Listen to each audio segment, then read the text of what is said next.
My name is Tabitha, a national youth leader, and I stand here as a Kenyan, a youth who sees no hope for this country, to condemn this kind of nonsense. How would you spray a live bullet to a car where Baba is in? Why would you kill Raila?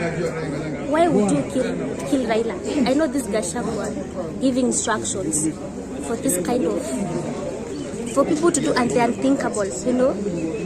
We have the right to picket. So, nashanga live bullets zimetokea wapi?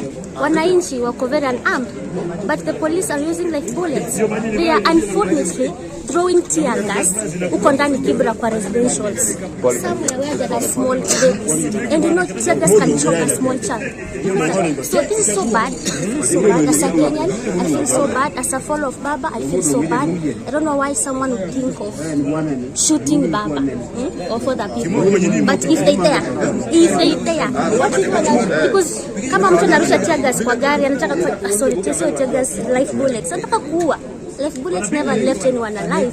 So this is so bad, and if they continue like this, we might turn against them. We are peaceful at the moment, but let them not force us to do the opposite.